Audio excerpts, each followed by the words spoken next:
आपल्या सर्वांचं आपल्या ड्रॉइंग पेंटिंग ट्युटोरियल ह्या यूट्यूब चॅनलमध्ये सहर्ष स्वागत आहे. आज आपण टेबल लॅम्प कसं ड्रॉ करायचं आणि कसं पेंटिंग करायचं हे सोप्या पद्धतीने आपण आज शिकणार आहोत. टेबल लॅम्प खरं तर आपण प्रत्येकजण वापरत असतो. टेबल लॅम्पचा उपयोग आपण आपल्या अभ्यासासाठी, ड्रॉइंग करण्यासाठी, लिहिण्यासाठी आपण याचा वापर करत असतो. टेबल लॅम्प वापरणं हे आपल्या डोळ्यांसाठी खूप महत्त्वाचं आहे, कारण टेबल लॅम्प वापरल्यामुळे आपल्या डोळ्यांना त्रास होत नाही. लाईट आपल्याला जिथे गरज असते तिथेच लाईट पडतो. तर अशा पद्धतीने हा टेबल लॅम्प आपण ड्रॉ करत असताना सर्वात प्रथम हलक्या हाताने HB पेन्सिलने आपण आपल्याला हव्या त्या डिझाईनमध्ये टेबल लॅम्प आपण ड्रॉ करू शकतो. मी अशा पद्धतीने टेबल लॅम्प ड्रॉ केलेला आहे. आपण सुद्धा माझ्याबरोबर अशा पद्धतीने टेबल लॅम्प ड्रॉ करा. फक्त सुरुवातीला घाई करू नये. आपण टेबल लॅम्प आपल्या आवडीच्या शेपमध्ये ड्रॉ करू शकतो आणि त्यात आपल्या आवडीची डिझाईनसुद्धा आपण टाकू शकतो. परंतु सुरुवातीला आपल्याला सिंपल आणि अतिशय साधं असं टेबल लॅम्पचं ड्रॉइंग आपण केलेलं आहे. सुरुवातीला मी लाईट रेषांनी ते ड्रॉ केलेलं आहे आणि नंतर त्याला मी डार्क पेन्सिलने पुन्हा एकदा ड्रॉ करत आहे. त्यामुळे आपल्याला पेंटिंग करत असताना आपले रंग वेगवेगळे सेपरेट दिसले पाहिजेत, यासाठी मी त्यांना डार्क रेषांनी आता पुन्हा एकदा आउटलाईन करतो आहे.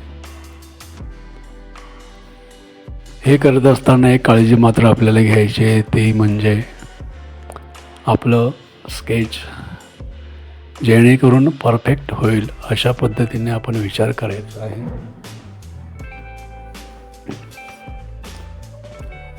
पूर्ण ड्रॉइंग आपलं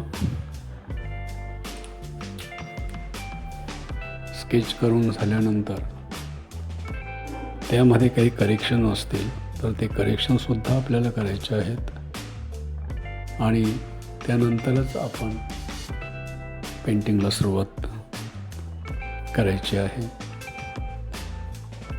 टेबल लॅम्प खरं तर खूप इझी आहे. त्याला वर आपण गोल्डन येलो कलरने रंग देणार आहोत आणि हाच गोल्डन येलो कलर आपण खाली जी डिझाईन काढलेली आहे त्या डिझाईनमध्ये सुद्धा आपण त्याचा वापर करणार आहोत. म्हणजे एका वेळेला आपण जर का एखादा रंग घेतला तर तो चित्रामध्ये ज्या ठिकाणी आपल्याला द्यायचा आहे तो एकदाच देऊन टाकायचा. म्हणजे आपल्याला परत परत ब्रश धुणे किंवा ब्रश साफ करायला जो वेळ आपला लागतो तो वेळ आपला वाचेल आणि आपलं चित्र हे फास्ट आपण पेंटिंग करू शकतो किंवा कमीत कमी वेळेमध्ये आपल्याला आपलं चित्र रंगवता येईल. येलो कलर देऊन झाल्यानंतर आपण हा ब्ल्यू कलर घेतलेला आहे. आता ब्ल्यू कलरचं सुद्धा आपल्याला तसंच करायचं आहे. ज्या ज्या ठिकाणी आपल्याला ब्ल्यू कलर द्यायचा आहे त्या ठिकाणी तो ब्ल्यू कलर आपल्याला एकदाच देऊन टाकायचा आहे. त्यामुळे आपला वेळ वाचेल आणि रंग देताना एक खास महत्त्वाची आणि विशेष गोष्ट म्हणजे अशी की हा रंग देत असताना आपला तो रंग आपण ज्या आउटलाईन मारलेल्या आहेत किंवा जे स्केच केलेलं आहे त्या रेषांच्या बाहेर जाणार नाही याची काळजी आपण घ्यायची आहे. असं जर आपण केलं तरच आपलं चित्र स्वच्छ आणि सुंदर चांगल्या प्रतीचं पेंटिंग आपलं तयार होईल. म्हणून ही काळजी घ्यायची आहे. ब्रशमध्ये आपल्याला हवा तेवढाच रंग घ्यायचा आहे. प्रमाणापेक्षा जास्त रंग घेणं म्हणजे आपलं पेंटिंग खराब होणं. कारण जास्त रंग जर आपण घेतला तर तो आपल्या आउटलाईनच्या बाहेर जाण्याची शक्यता असते. म्हणून आपल्याला जेवढा रंग आहे आवश्यक आहे तेवढाच रंग आपल्याला घ्यायचा आहे. त्यानंतर आपण रेड रंग घेतलेला आहे. येलोच्या बाजूला ज्या रेषा मारलेल्या आहेत त्यामध्ये आपण आता रेड रंग भरणार आहोत. तर हा रेड रंग भरताना एक काळजी घ्यायची आहे की आपला जो येलो रंग सुरुवातीला जो मारलेला आहे तो रंग सुकलेला असला पाहिजे. तो रंग जर ओला असेल आणि आपण जर का रंग त्याच्या बाजूला दुसरा रंग मारला तर ते दोन्ही रंग एकमेकांमध्ये मिक्स होण्याची शक्यता असते. म्हणून आपण शक्यतो काय करायचं आहे की पहिला रंग सुकल्याशिवाय त्या रंगाच्या बाजूला दुसरा रंग मारू नये. आणि हा रंग देत असताना तो रंग दुसऱ्या रंगावर जाणार नाही याचीसुद्धा आपण काळजी घेतली पाहिजे. याचंसुद्धा आपण महत्त्व लक्षात घेतलं पाहिजे. आपलं पेंटिंग जर का स्वच्छ सुंदर बनवायचं असेल तर तो नीटनेटकेपणा आपल्या रंगकामामध्ये दिसला पाहिजे. आता या ठिकाणी मी व्हायलेट रंग घेतलेला आहे. कारण आपल्याला हे जे चित्र आहे हे कलरफुल बनवायचं आहे. आपण आपल्या आवडीचे रंग घेऊ शकता. मी हा जो रंग घेतलेला आहे या जागी आपण दुसरा कोणताही रंग घेऊ शकता. फक्त आपला उद्देश जो आहे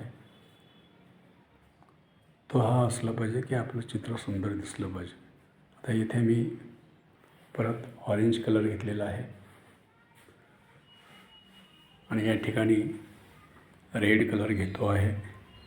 प्रत्येक रंग देत असताना मी एक काळजी मात्र घेतो की एक रंग दुसऱ्या रंगात मिक्स होता कामा नये. परत या ठिकाणी मी ऑरेंज रंग घेतलेला आहे.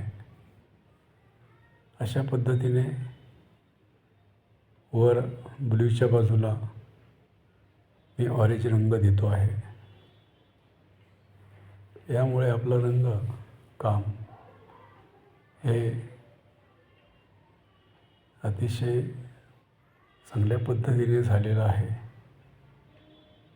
खाली मी व्हायलेट रंग घेतो आहे. आता आपण बघू शकता किती सुंदर आपलं टेबल लॅम्पचं ड्रॉइंग आपण पेंट केलेलं आहे. खालचा जो स्टँड आहे त्या स्टँडला सुद्धा मी ऑरेंज रंग घेतो आहे आणि त्याच्या बाजूला खालचा जो बेस आहे त्याला मी रेड रंग घेतो आहे. अशा पद्धतीने. तर मित्रांनो, आपला हा व्हिडिओ जर आपल्याला आवडला तर नक्की चॅनलला सबस्क्राईब करा, लाईक करा, शेअर करा. थँक्यू.